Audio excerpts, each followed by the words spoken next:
All right, Dallas Stars fans, this is off-season hockey talk here on the Foil. We're going to talk about the additions and subscriptions, sub- subtractions that we had from this team. All right, we're going to talk about Maverick Bork, Alex Petrovic, Ilya Labushkin, Yoel Kiviranta, Adam Ernie, Nathan Bastian, Vladislav Kolyachonok, all right, to name a few of them off the top of my head. And we're going to see if the Dallas Stars got worse or if they got better with all the moves that we made. So, we this is a Dallas Stars team that had some shortcomings. We needed to get more physical. We needed to get faster. And I just don't think that we really accomplished either.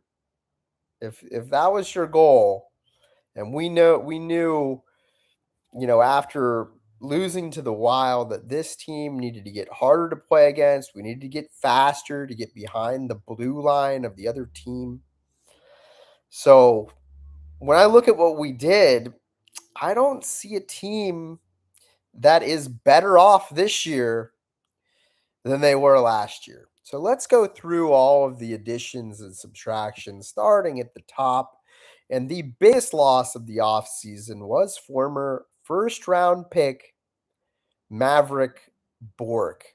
So Maverick Bork, while he may not be the most heralded first round pick that the Dallas Stars have ever made, Maverick Bork started really coming into his own and becoming a well rounded player. He had about 20 goals last year, but he also led us in hits in the playoffs. And something must have been said to him, and he changed his play about halfway, two-thirds of the way through the year, and really started layering in a little bit more spunk and sandpaper and a little more physicality in his game. And it hurts to lose a player like that. And we lost him for basically a second round pick. It might have been a third as well, but basically nothing in the grand scheme of things. We couldn't pay him the 5.5 million that Nashville ended up paying him. I'm sure he, would have been asking for at least 4. That's what happens when you have cap mistake after cap mistake as an organization, is you end up losing players like this. And we lost Maverick Bork in the shuffle. We also lost in that same trade with Nashville that saw Bork exit Dallas. We lost Ilya Labushkin. And people don't understand what we're losing in Ilya Labushkin. Ilya Labushkin had been used in on the penalty kill. I thought he was solid enough defensively. He's a righty, which we've had so much trouble with the right defense. He was the last of the 3 righties that we brought on. It was like Dumba and was it Smith?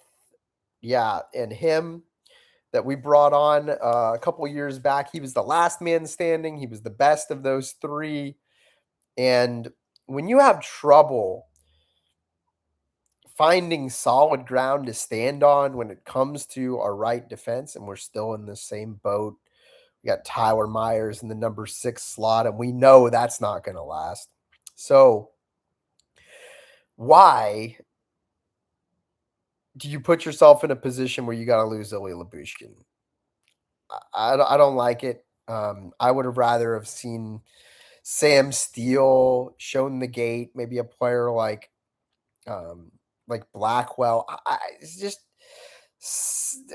it just didn't make any much sense to me. But maybe we're from a cap perspective, maybe we had to do it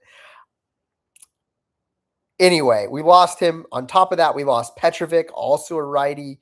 Petrovic Petrovic never got a fair shake here in Dallas.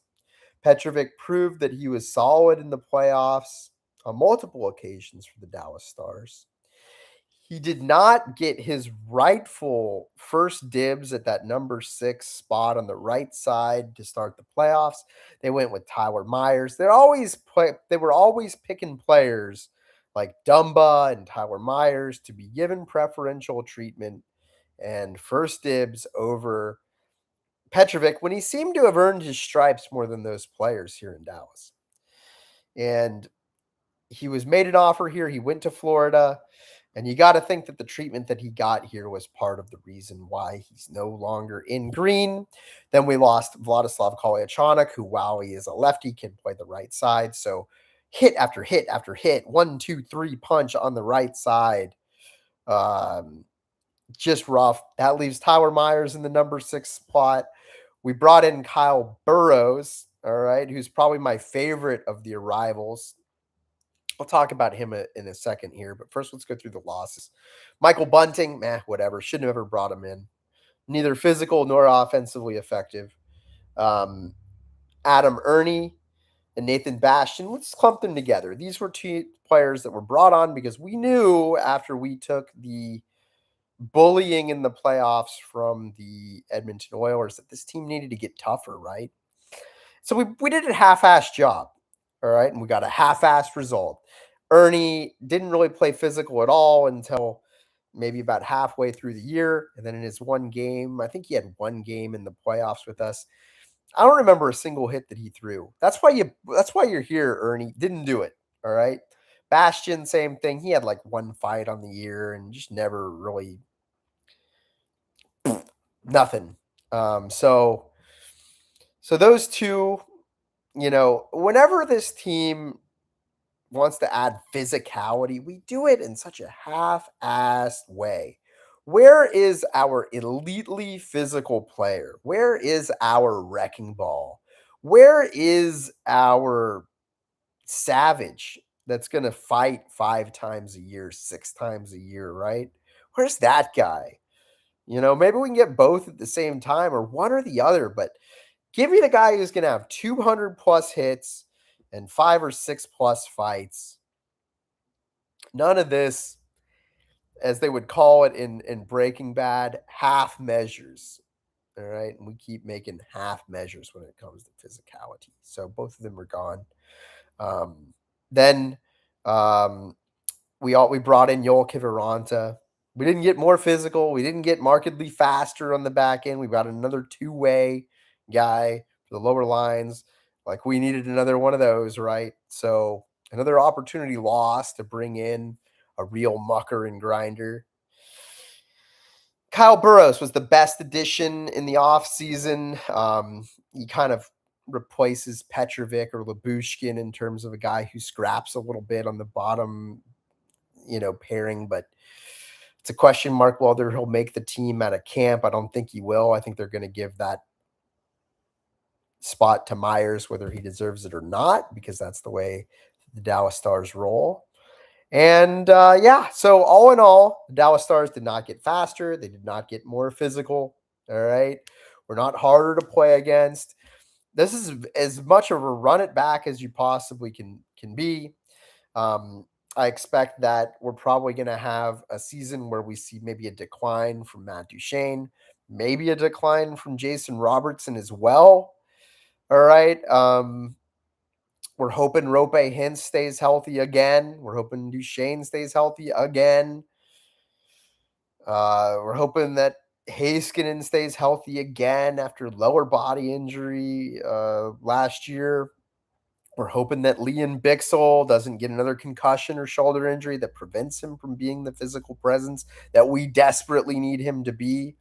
So, I can't look at this team and say, oh, if they stay healthy, they're going to be better. I can't assume that they're going to be healthier and therefore better.